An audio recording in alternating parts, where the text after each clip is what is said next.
bilang sama Abi, cara membuat mie goreng itu sudah jelas runtutannya. Cuma mau lanjut. Nah, berpikir komputasional itu bukan berarti kita tuh harus jadi robot, enggak ya? Atau berpikir menggunakan kode-kode rumit enggak? Ya, kita berpikir komputasional adalah suatu metode atau cara berpikir yang memecahkan masalah rumit secara metodis, efisien, dan logis. Ya, mirip dengan cara seorang ilmuwan komputer membuat program. Ya, jadi ini adalah keterampilan dasar yang berguna untuk semua orang. Jadi semua kalian harus punya keterampilan dasar ini ya untuk memecahkan masalah sehari-hari. Ya, misalnya kalian dari kelas ini mau ke kantin gimana caranya? Kan nggak mungkin kalian harus ke kantor dulu muter kan nggak ya? Jadi keluar kelas, kalian mau belok kiri atau belok kanan kan bisa karena kantin kebetulan ada di belakang kelas kalian kan. Jadi dari keluar kelas, belok kiri bisa, belok kanan bisa, kemudian belok kanan lagi sampai. Ya, itu adalah salah satu contoh cara berpikir komputasional ya. Nah, berpikir komputasional itu ada 4 pilar utamanya. Yang pertama namanya dekomposisi, pengenalan pola, abstraksi, dan algoritma. Ini istilahnya mungkin agak asing sama anak, tapi nanti guru akan jelaskan ya. Yang pertama kita pelajari adalah tentang dekomposisi ya. Dekomposisi ini adalah proses membagi masalah yang rumit dan besar menjadi komponen yang lebih kecil dan lebih mudah dikelola. Sama kayak tadi, masalah besarnya adalah membuat mie goreng ya. Jadi tujuannya adalah agar masalah tidak terlihat menakutkan dan bisa diselesaikan satu persatu. Nah, contoh yang pertama ini adalah masalah besarnya adalah membuat nasi goreng. Ada yang bisa buat nasi goreng? Enggak bisa. Oke, nanti belajar ya, ya. Jadi pertama-tama cara memecahkan masalah biar jadi nasi goreng ini dari nasi putih biar jadi nasi goreng. Caranya adalah kita menyiapkan bahan nasi, bumbu, telur, sayur kalau mau boleh ya. Kemudian mengiris bumbu. Nah, bumbunya apa? Misalnya bawang merah, bawang putih ya. Kemudian menggoreng telurnya, habis itu tambahin bumbunya, kemudian masukin nasi, kecap, saus tiram, garam, ya. Campur matang ya jadi nasi goreng gitu ya. Atau mau gampang boleh langsung beli abang-abangnya gitu ya. Boleh juga ya. Oke, itu adalah salah satu contoh sehari-hari. Siapa yang bisa memberi contoh lain dari dekomposisi? Misalnya kalian bisa menggunakan masalah sehari-hari yang bisa kalian hadapi. Ada yang bisa? Oke, siapa yang bisa memberikan contoh lain dari dekomposisi? Oke, Zahra. Boleh berdiri, Zahra? Ya. Pertama, siapkan kopi. Dan yang kedua, menyiapkan air. Taruh di atas kompor dan hidupkan. Ya. Sesudah air mendidih, matikan kompor. Masukkan kopi ke dalam gelas. Ya. Beri gula secukupnya saja.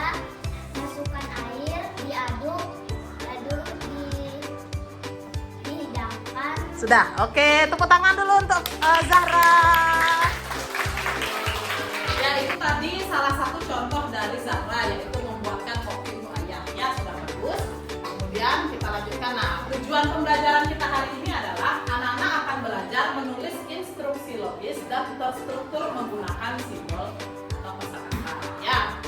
Nah, sebelum kita bermain, ya, kita akan kerja kelompok hari ini.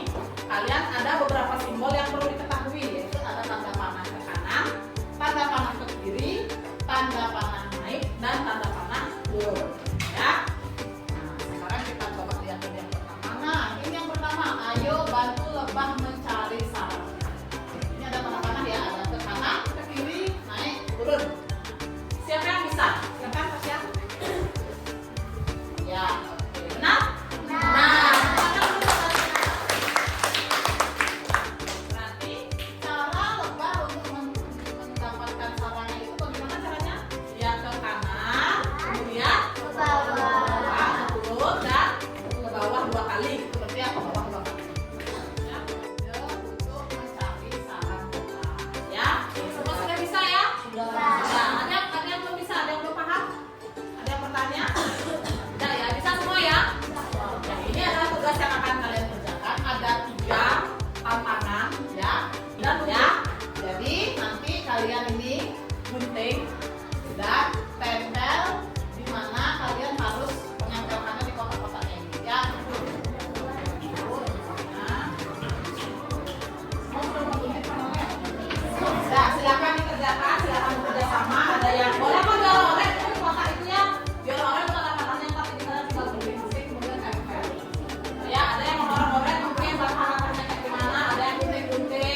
tikus arahnya ke atas.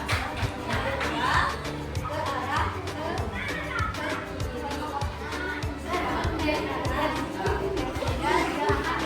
Juga berulang ke atas, dan sampai Ya, sambil menunggu teman-teman presentasi silakan ditulis dulu ya. Banyak.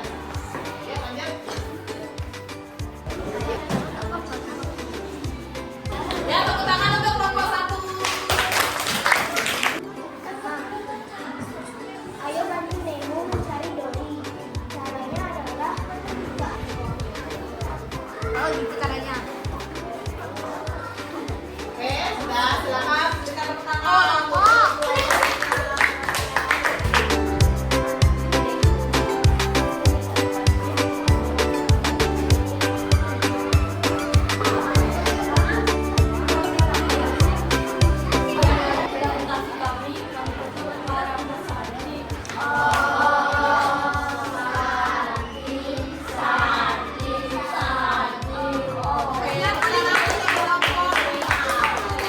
Baik anak-anak, itu tadi presentasi dari kalian semua. Bu Guru ucapkan terima kasih ya, semuanya sudah mau maju. Tepuk tangan dulu untuk kalian semua. Bisa mempresentasikannya dengan baik sekali, walaupun tadi Bu Guru lihat jawabannya berbeda-beda, tapi nggak apa-apa ya. Yang penting anak-anak bisa mencapai tujuannya dengan cara yang paling singkat atau paling efisien. Ya, oke. Oke anak-anak, jadi diskusi kita hari ini dan presentasi sudah selesai ya. Kita lanjut, selanjutnya adalah kesimpulan. Jadi setelah kalian mengerjakan semua tugas hari ini, jadi ada kesimpulan yang bisa kita tarik, yaitu instruksi yang logis dan terstruktur membantu menyelesaikan masalah secara sistematis. Tidak hanya pada masalah induk ayam tadi nyari anaknya, tikus yang nyari keju itu ya, berlaku juga untuk kehidupan kalian sehari-hari ya. Kemudian kita refleksi dulu hari ini ya, bagaimana bila instruksi yang kita lakukan itu tidak sistematis atau tidak logis. Misalnya kita mau ke perpustakaan, tapi anak-anak untuk dulu ke kantin, apakah itu efisien? Tidak ya, justru tidak efisien. Jadi langsung aja kalian menggunakan jalan yang paling pendek gitu ya. Oke, sudah. Kemudian nanti tugasnya itu silakan dikumpulkan ya, isi nama kelompoknya, dikumpulkan di meja guru. Kemudian untuk tugas kalian di rumah, tolong didengarkan. Tugas kalian di rumah adalah buat satu yang seperti ini ya, buat satu instruksi logis yang seperti ini. Boleh gambarnya bebas, objeknya bebas, apa saja. Buat sejumlah ini kotaknya 5x5. Kotak 5x5 kalian boleh buat, misalnya ada anak kecil yang mau nyari galon, boleh. Nanti halamannya apa, pohon, tembok, bebas. Jadi silakan kalian gambar sendiri nanti menggunakan kertas gambar